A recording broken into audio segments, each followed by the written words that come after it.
A few weeks ago, I visited Can Tho. It was my second time visiting since I moved to Ho Chi Minh almost 6 years ago. I had been looking forward to the trip maybe because I hadn't really explored the city in years, and I was curious to see how much had changed.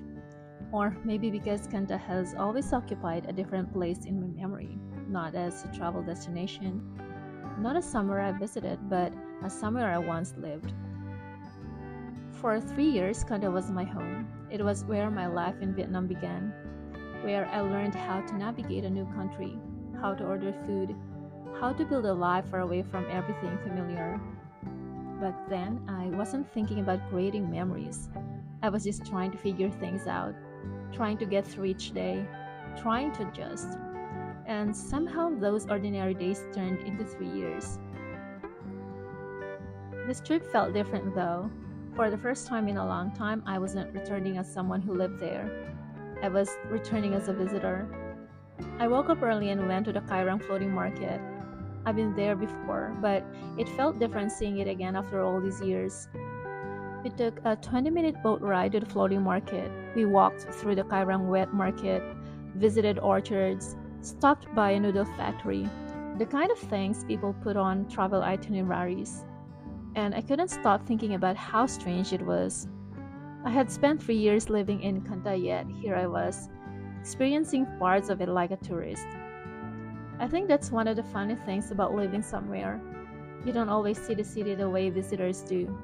You get busy living your life, going to work, running errands, meeting friends, following routines.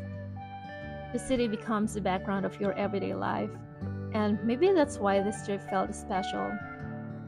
I wasn't just revisiting Can Tho, I was seeing it differently, seeing things I never paid attention to before.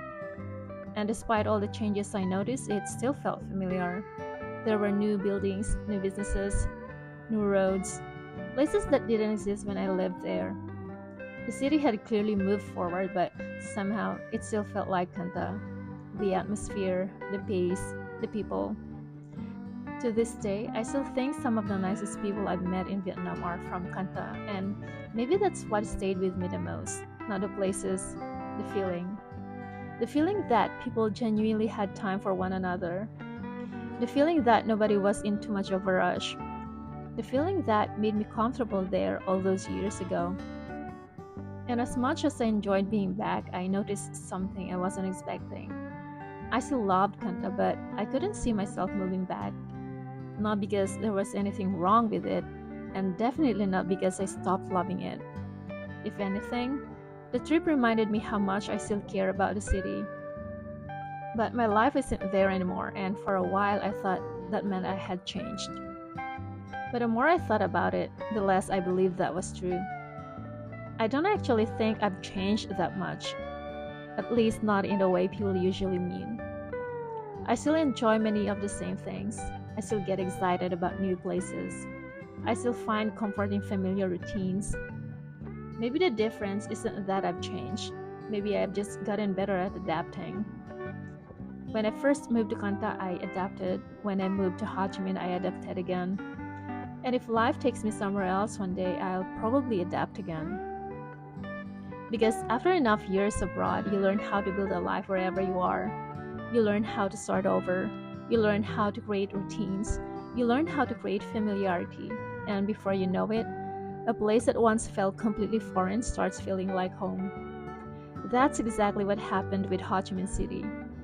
I've been here for almost 6 years now, longer than I lived in Can Tho. And somewhere those during 6 years, this city became home too.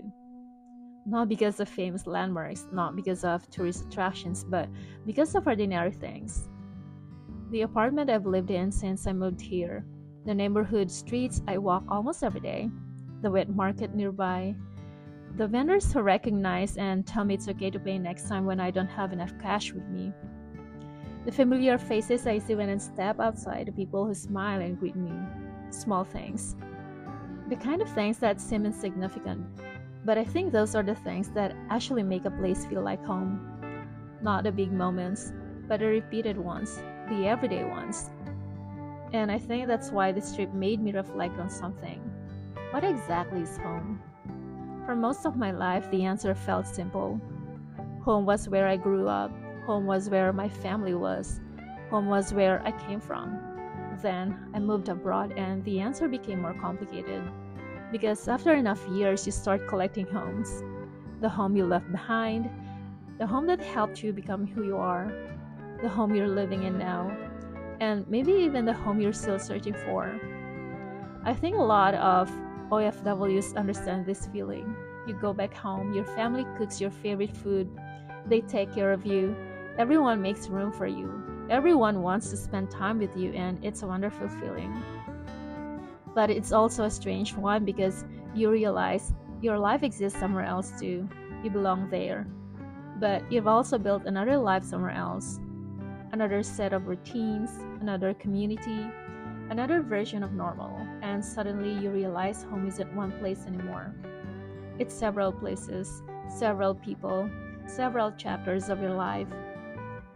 And maybe that's why I connected this trip to Can Tho with something much bigger.